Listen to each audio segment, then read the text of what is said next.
at some point the button has to be hit. Yeah, you got to hit the button. And I don't know if save us is the right word, save us from ourselves, but something along that line. We shouldn't be allowed to have microphones. I'm not disagreeing with that. As I sit here and talk into a microphone, like just get the giant hook, yank it from me, and everyone will be all the better. Gong. Yeah, I don't know what somebody got for selling me this microphone, but it should have been 2 to 4 years. We are here all night, much to your chagrin, listeners, right here on the Fairly KickAss podcast.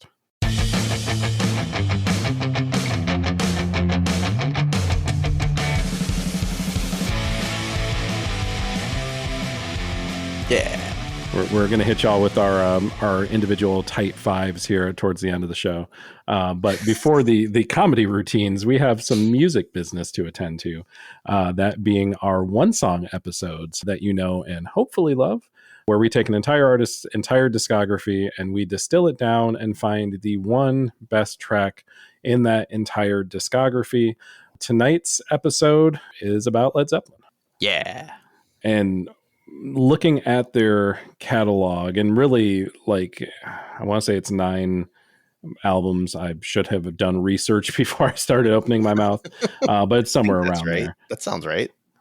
I didn't do that either. I didn't make a list of albums this time.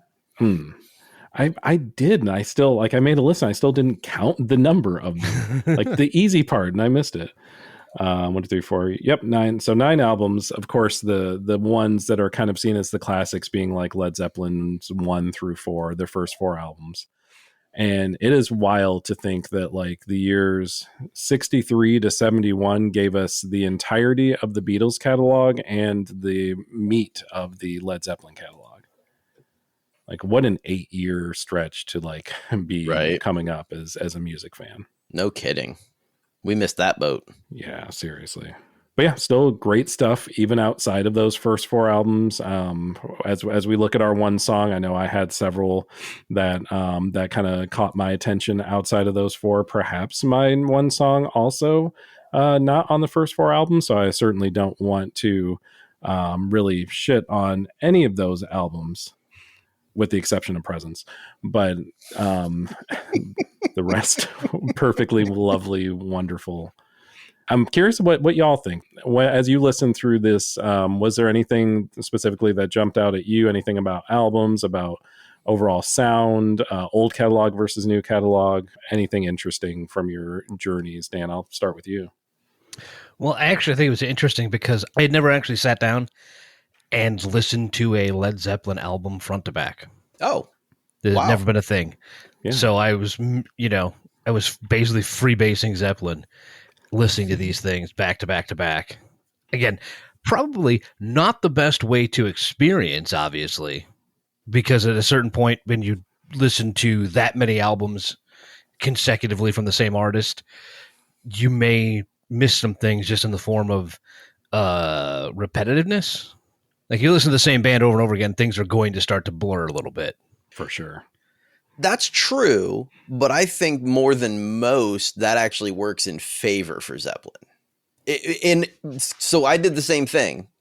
And for me, I don't have the same vehemence against Presence that Zach apparently has. Because I feel like, as we've done this in the past, there's always things that stick out as something that I could nope, can't put that on any list. That's a terrible song. That's a miss for everything. And more than on other people's or other artists' catalogs, there's very little in this catalog that I would consider bad. Agreed. There's some that are less great. I will admit that, but there's nothing that I would be like, oh God, turn that shit off. There's some cringe in this. It's few and far between. I will say that. We're not talking like the Rolling Stones here, but there is some bad. Okay. Well, there's going to be in any catalog of a certain length, but and that's not necessarily anything I noticed. Again, it was just kind of at a certain point, my brain just kind of fell into the classic rock trough. And I'm like, okay, cool. This is what this is going to be. It is going to be. And you make a good point. Like we're talking 9 albums. We're talking, a span of, 20 years or however long it was from first album to last album. Is actually, I think it was less than that. It was like 15 years.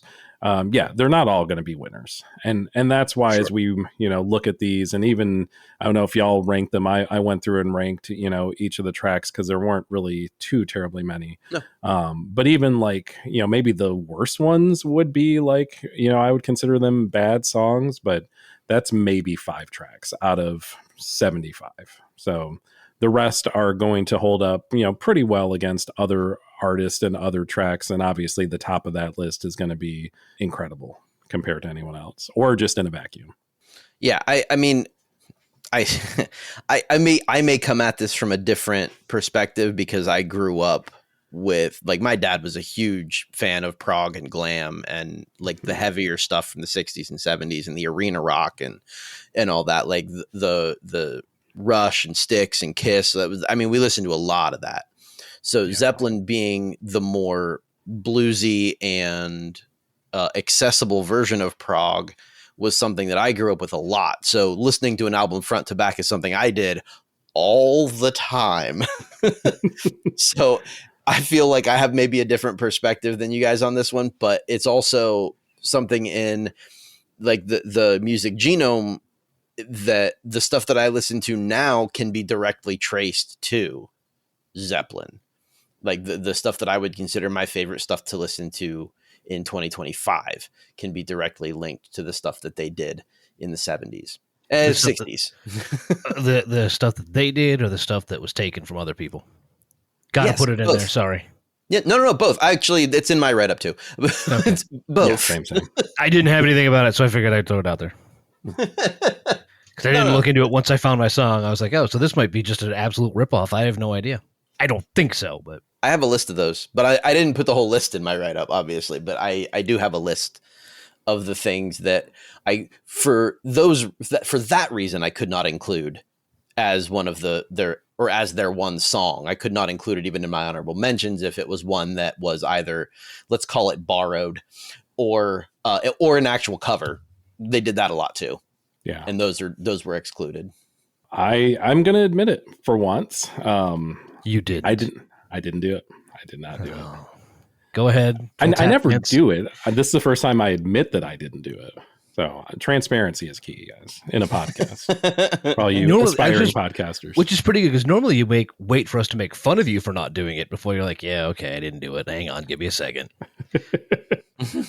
And if anything, for giving you grief for that is more time to give you to go do it. So Yes. Well, call stop and we'll put this on your head instead of mine.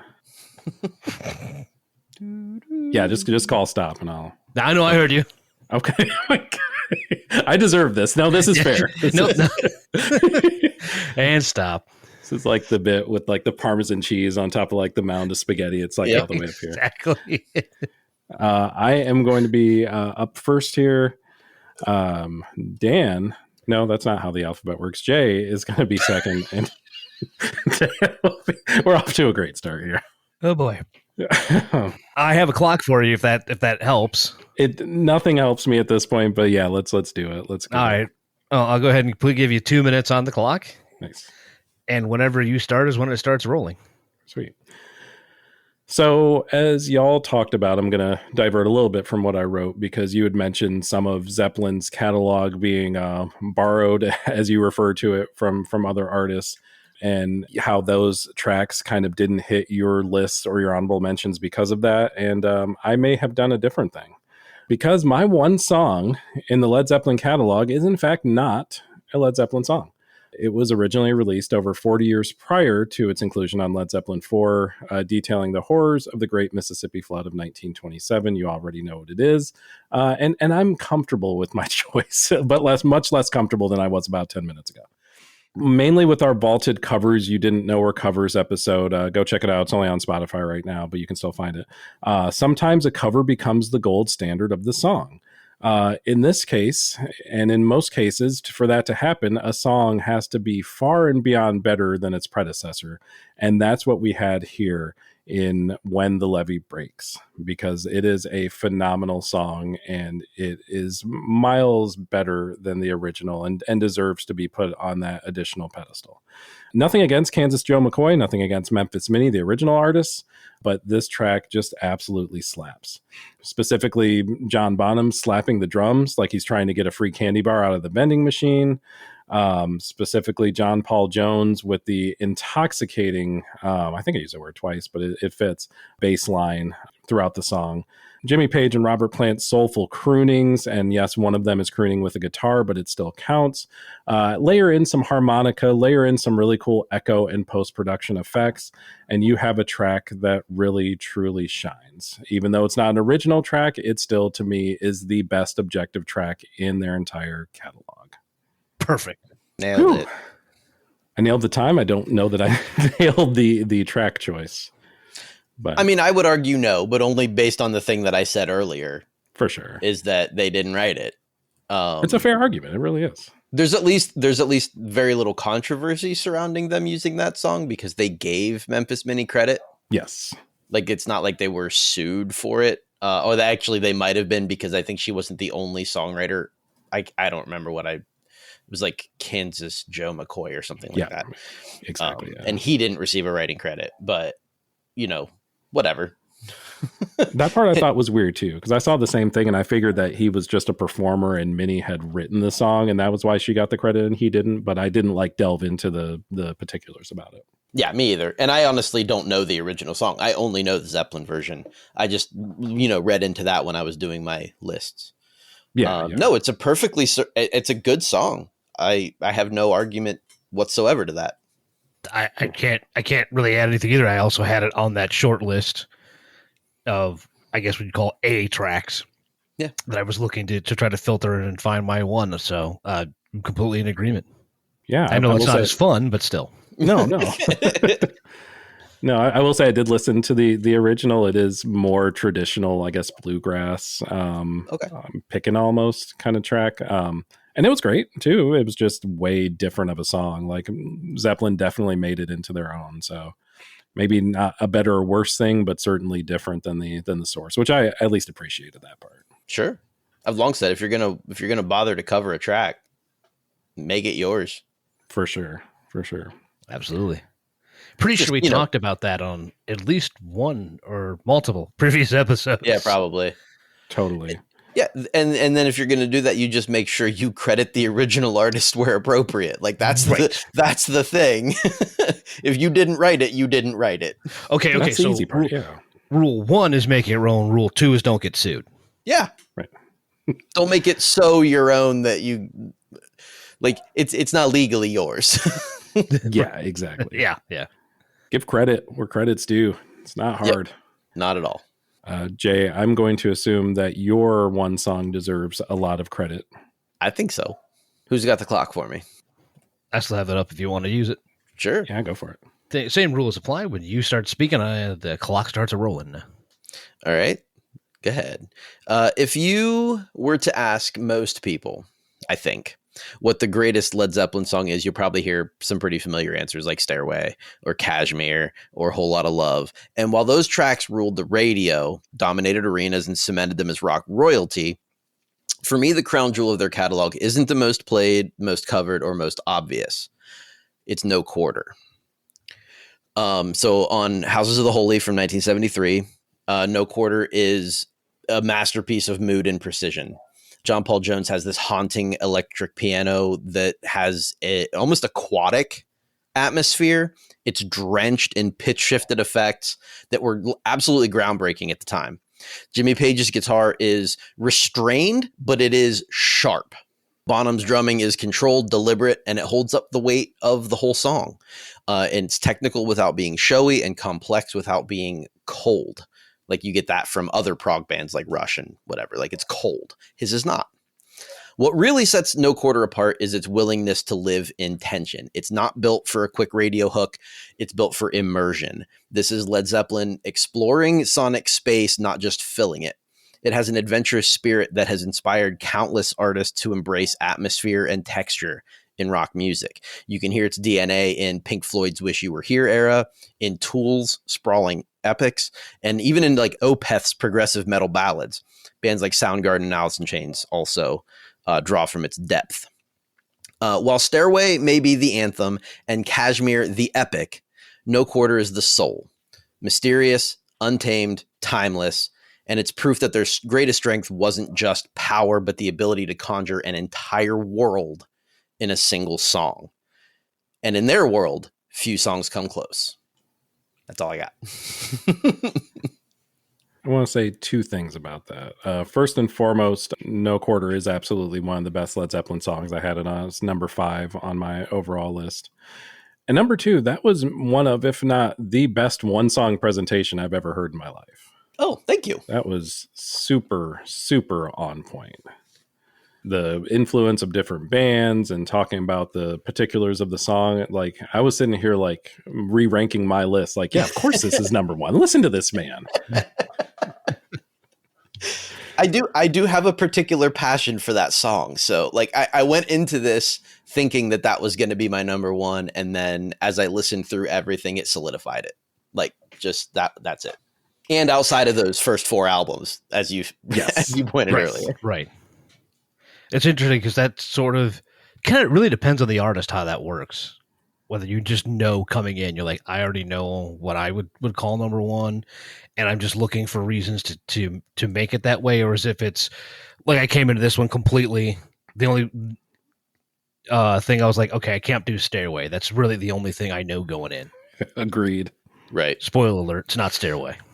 Yeah, it's right. It can't be because that's one of those songs that they were sued over. So exactly. It can't be. Well, I mean that. Yeah, not even that.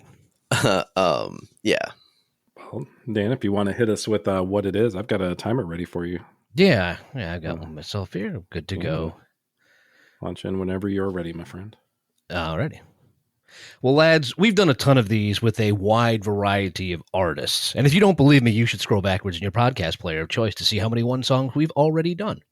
But the one unifying principle that I've tried to stick with in looking for a track in an artist's body of work that shows off the best of all of their abilities in a single song. And despite level levels of popularity, you can listen to that song and get a very good idea of what said artist is about by playing that one song for someone, which is why I've settled on the Rain song from Houses of Holy as Led Zeppelin's one song. And why does a 7+ minute ballad show off everything that this group does so well? Besides the fact that it was written as a fuck you, we can write ballads to George Harrison? Well, start right off at the top with Robert Plant's vocals, which is one of his best bits of work, and even he calls it one of his best. He is gliding through his range in both notes and emotions. He builds on one of the biggest sounds built by a band known for large epics like Stairway and Battle of Evermore, based on a solid rock foundation of mellotron chords played by John Paul Jones. And speaking of individual performances, Jimmy Page delivers some of his best fretwork, making his acoustic guitar sing before providing some rip to the final rising verse and then dropping back to close the track with another beautiful acoustic line.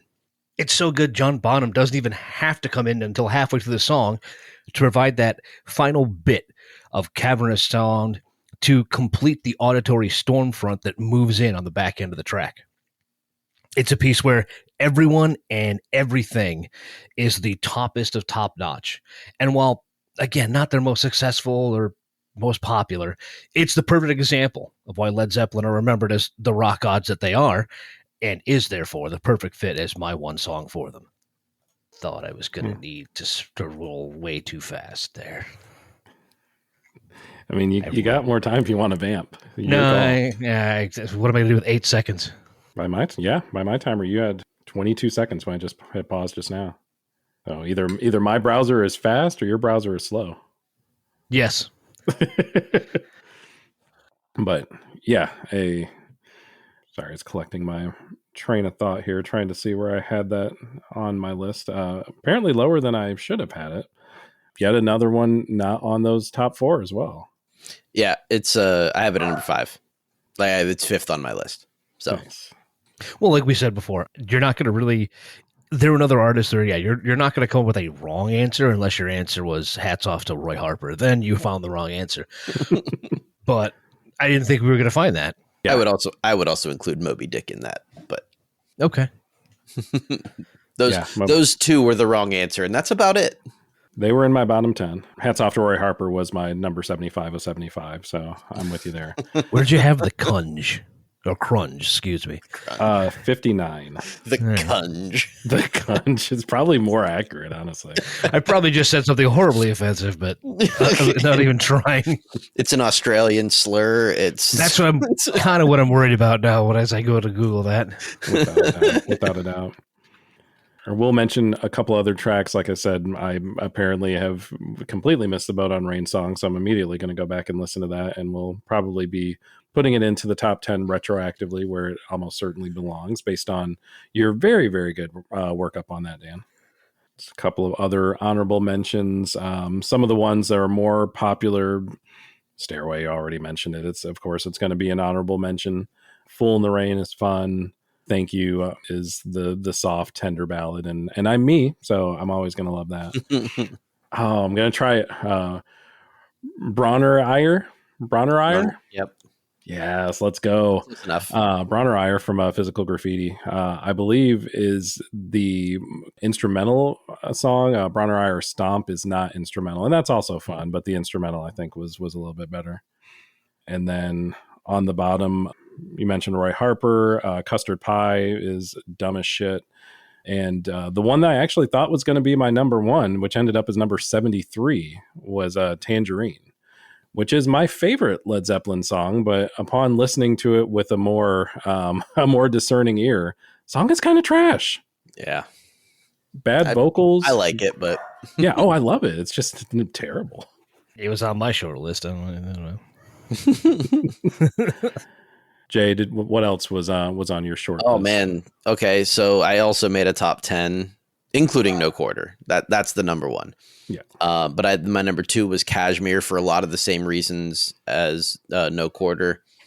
Just that epic scale and mysticism and all that going on. Number 3 I had is Immigrant Song. Just the power and the guitar work and stuff, and the I don't know, angelic vocal. Yeah. I don't know how else to do, or Nordic angels, I guess. It came from the land of the ice and snow. So then I have Heartbreaker at 4 because it's just a really the guitar riff is unbeatable on that one. I had Rain Song at 5. To Zach's chagrin, I have Achilles' Last Stand at 6. The album opener from Presence. It's a 10-minute opus. It wasn't going to be able to make my number 1, but I thought it's cool. All from In Through the Outdoor, I put Carousel Alhambra. Also just epic scale and cool instrumentation. Very synth heavy. And then the last 3 I have are from Physical Graffiti, which is 10 Years Gone, In the Light, and the Wanton Song. Just cool. All of it, especially Wanted Song. I don't know why I have that at 10. I probably should have put it at 8, but I threw all 3 of them on there at the same time. Each song is unique for itself, and then Wanton Song has that fat sounding strut thing is, and I just think it's cool. Yeah, not as low as you would think for Achilles' Last Stand. I had it at 21. I did have T for One a little bit higher at 18 off of Presence. Okay, so but you didn't hate the album as much as you were towing earlier, relative to the other albums. Fair enough. It's not Houses of the Holy, but it's pretty good. Yeah, no, Houses of the Holy is a stomp. That's a fantastic record. Yeah, damn, is it ever. And then Dan, what about you, man? What hit your short list? I don't have a ranking. I just have a short list, as I was, I kind of anything that I would rate an A as I'm listening to it. I'm like, yeah, that's the short list. It's a little heavier on the front end of the albums, I've noticed, but it is what it is. Mm-hmm. Right from the very beginning, the first track ever at Good Times, Bad Times. Also, no, I had mentioned Communication Breakdown yet. I have a couple of them that haven't been mentioned yet. How Many More Times? Ramble On. We did talk an Immigrant Song. We did in not so nice terms for one of us talk about Tangerine. Also had When the Levee Breaks. Broke the anti-radio hit. I had Black Dog. I also had Dire Maker. And The Ocean. You had to have Kashmir. And Achilles' Last Stand. And Over the Hills and Far Away. Nice. And Fool in the Rain. Zach mentioned that one. And I got the presents and went, it's in it, fam. Yes. Oh, sweet vindication. You said Achilles' Last Stand, though. That's there. Yeah, I did. I got the front song of it, and then everything just tails off. It is. And you guys go back and forth. I have no desire to talk about Coda now nor ever. I like it. It is disjointed, and it is there's no connective tissue, but that's because it's like a B-sides record. Yeah. So like taking each song as it is initially, put it out as a B-sides record.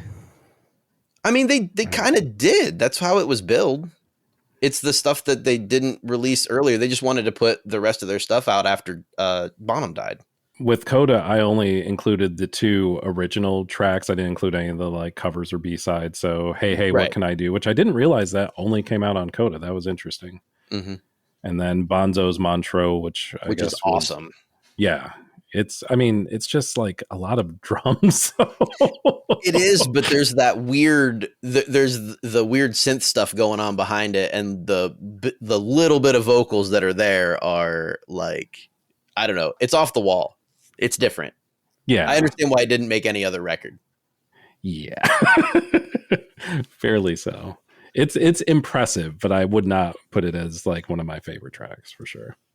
Yeah, no, I went with, I mean, knowing No Quarter from the beginning, I think the favorite of somebody else's reviews when I was looking through stuff was that, first of all, someone likened it to a trip hop track, which I don't necessarily agree with. That's a tough job. But someone said that No Quarter, because the intro Sith was so different and evocative that it led them to believe they were listening to the wrong song. And I thought that's brilliant. That I could absolutely see. Yes, absolutely. I was like, I really like that. But it was the same person that likened it to a trip hop track. So I was like, well, maybe not. Yeah, I think that was the thing that I clocked maybe more than anything else was just the variety in this entire catalog. Like Led Zeppelin has a signature sound, but I guess it's more appropriate to say they have multiple signature sounds. Yeah, and I would say No Quarter's an outlier, sure, but like, and I say that in a good way. I say that with love. It's not really though. Like anything that John Paul Jones wrote has that like deep keys and deep synth and very proggy stuff. And they like those first couple albums don't really let him do his thing. Not that they're not good, but they're not John Paul Jones records. They're Plan Page. For sure. With some Bonham all over the place. Right. And then you get to, Zeppelin 3 and they really start letting John Paul Jones do stuff. And then you get a few more of those epic sweeping synth sounds. And he's not just playing bass. He's the multi-instrumentalist. And I again, maybe it's just my prog upbringing, but I prefer the interesting stuff that they did starting in the middle of their career. But there's nothing bad on those first 2 records either. Yeah, I appreciate you mentioning too Bonzo being all over the place. Like if this is going to be the stupidest thought I've ever had in my life, but if Led Zeppelin was the Wu-Tang Clan, then Bonzo would be ODB. Without question. I love that. Oh, and that's about the time we turn the brain off and stop with the podcasting after that. Correct. Yep.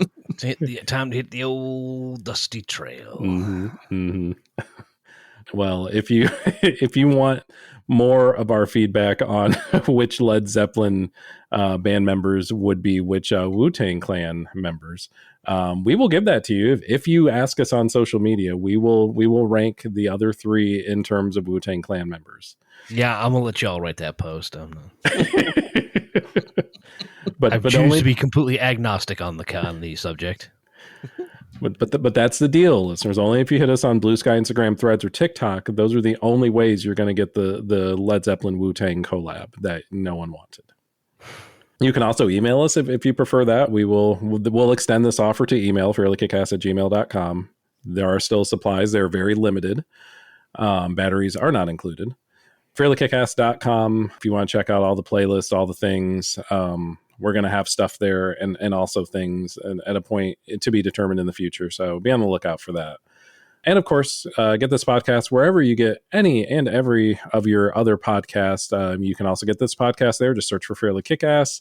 By some stroke of fate, if we're not there, please let us know, along with your Wu-Tang request, and we will honor both of those and get on to the platform of your choice to make sure you can listen to us wherever you want. With that, boys, any parting words for the people before we adjourn? No. All I'm saying is y'all don't want to know the definition of cunge.